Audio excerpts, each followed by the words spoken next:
అల్పపీడన ప్రభావంతో 2-3 రోజుల పాటు ఏపీలో వర్షాలు కురవనున్నాయి. ఈ నేపథ్యంలో ఉమ్మడి విశాఖపట్నం జిల్లా అధికారులు అప్రమత్తమయ్యారు.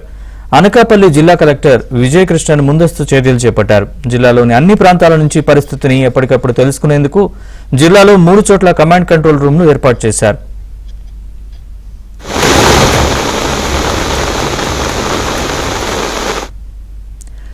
అనకాపల్లి కలెక్టరేట్తో పాటు రెవెన్యూ డివిజన్ కార్యాలయం, నర్సీపట్నం డివిజన్ కార్యాలయాల్లో కమాండ్ కంట్రోల్ రూమ్లను ఏర్పాటు చేశారు.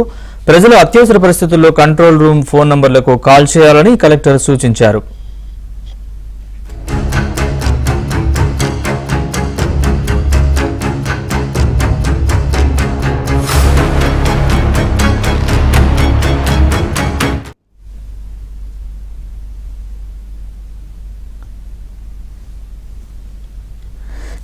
విశాఖపట్నంలో ఎడతెరిపి లేకుండా వర్షం కురుస్తోంది. దీనికి సంబంధించిన పూర్తి వివరాలని మా ప్రతినిధి నాయుడు వైజాగ్ నుంచి అందిస్తారు. నాయుడు, చెప్పండి పూర్తి వివరాలు, వెదర్ కి సంబంధించిన అప్డేట్స్. నరేష్, ప్రస్తుతం ఏదైతే వాయుగుండం ఉందో ఈ వాయుగుండం ప్రభావం వలన ప్రస్తుతం మనం చూసుకుంటే కోస్తా అంతటా కూడా విస్తారంగా వర్షాలు పడుతున్నాయి. అటు తెలంగాణ జిల్లాలో కూడా చాలా చోట్ల ప్రస్తుతం అయితే వర్షాలు పడుతున్నటువంటి పరిస్థితి అయితే ఉంది. నిన్న రాత్రి నుండి ఇప్పటి వరకు కూడా ఉత్తర కోస్తా జిల్లాలో శ్రీకాకుళం, విజయనగరం, విశాఖపట్నం, అటు మనం చూసుకుంటే అనకాపల్లి కావచ్చు, పార్వతీపురం మన్యం కావచ్చు, అలాగే అల్లూరు జిల్లా కావచ్చు, అలాగే అటు ఏలూరు, అలాగే ఈస్ట్ గోదావరిలో కూడా రెయిన్స్ పడుతున్నాయి. ఎక్కువ వర్షాలు అయితే మాత్రం విశాఖపట్నం, అలాగే శ్రీకాకుళం, విజయనగరం ఈ జిల్లాలో పడుతున్నాయి. అటు మనం చూసుకుంటే ఖచ్చితంగా ఒరిస్సా పరిసర ప్రాంతాల్లో కూడా చాలా చోట్ల రెయిన్స్ పడుతున్నాయి. ఈ రోజు ఆల్రెడీ ఫ్లాష్ ఫ్లడ్స్ కి సంబంధించినటువంటి అలర్ట్ కూడా ఇటు విజయనగరం, విశాఖపట్నం జిల్లాలకు ఇప్పటికే వాతావరణ శాఖ జారీ చేసింది. రేపు కూడా ఈ వర్షాలు కొనసాగేటువంటి అవకాశం ఉంది. అయితే ఈ నేపథ్యంలో ఇప్పటికే ఇటు విశాఖపట్నం సంబంధించినటువంటి జిల్లా కలెక్టర్ హరేంద్ర ప్రసాద్ కావచ్చు, అలాగే అటు అనకాపల్లి కలెక్టరు, అలాగే అటు మనం అల్లూరు జిల్లా కలెక్టర్ వీళ్ళంతా కూడా ఇప్పటికే స్కూల్స్ కి సెలవు ప్రకటించడం జరిగింది. అలాగే మరోవైపు విశాఖ నగరంలో ఎందుకంటే ఎడతెరిపి లేకుండా కురుస్తున్నాయి కాబట్టి ఏదైనా లోతట్టు ప్రాంతాల్లో ఉన్న ప్రజల కోసము, అలాగే కొండవాళ్ళ ప్రాంత ప్రజల కోసం ఇప్పటికే ఒక 80 పునరావాస కేంద్రాలను ఏర్పాటు చేయడం జరిగింది. గోపాలపట్నం ప్రాంతంలో సాయంత్రం సమయంలో ఒక గోడ కూడడం వల్ల ఆ పైన ఉన్నటువంటి ఇళ్లలో ఉన్నటువంటి వాళ్ళు సుమారు 25 కుటుంబాలని పునరావాస కేంద్రాలకి తరలించడం జరిగింది. అక్కడ ఉన్నటువంటి స్థానిక ఎమ్మెల్యే గణబాబు స్వయంగా వెళ్ళి వాళ్ళందరినీ తరలించడంతో పాటు అక్కడ ప్రజలకి వీళ్ళందరికీ కూడా పూర్తి స్థాయిలో ఏదైతే కొండవాళ్ళ ప్రాంతంలో కిందకు ఒరిగిపోయినటువంటి మట్టి ప్రాంతాన్ని పరిశీలించడం జరిగింది. మరోవైపు కమిషనర్ విజయవాడలో ఉన్నప్పుడు కూడా అక్కడి నుంచి నిరంతరం ఎప్పటికప్పుడు ఇక్కడ అధికారులతో పర్యవేక్షించడంతో పాటు మేయర్, జిల్లా అధికారులంతా కూడా అప్రమత్తమయ్యారు. విశాఖ కలెక్టరేట్ లో కంట్రోల్ రూమ్ ఏర్పాటు చేయడం జరిగింది.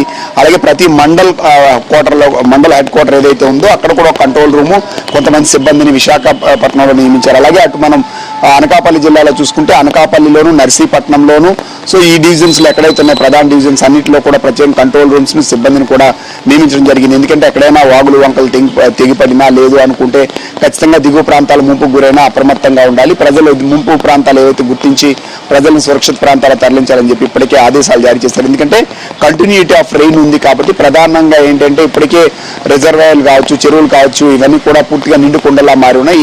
ఏ క్షణమైనా సరే హెవీ రెయిన్ ఫాల్ సంబంధించినటువంటి ఫోర్కాస్ట్ ఉంది, ఫ్లాష్ ఫ్లడ్స్ వచ్చే అవకాశం ఉంది కాబట్టి ముంపుకు గురయ్యే ప్రాంతాలు ముందుగా గుర్తించాల్సినటువంటి అవసరం ఉంది. అలాగే ఏవైనా రిజర్వాయర్ నీటి విడుదల చేసినా ఇవి చేసినా ఖచ్చితంగా కింద వాళ్ళకి సమాచారం తెలియజేయాల్సినటువంటి అవసరం ఉందని చెప్పి చెప్పడంతో పాటుగా ఇటు పోలీసు యంత్రాంగం, రెవెన్యూ యంత్రాంగం కూడా అప్రమత్తమైంది. ఎప్పటికప్పుడు సమాచారం తెలుసుకోవడంతో పాటుగా ప్రతి చోట కంట్రోల్ రూమ్ ఏర్పాటు చేయడం జరిగింది.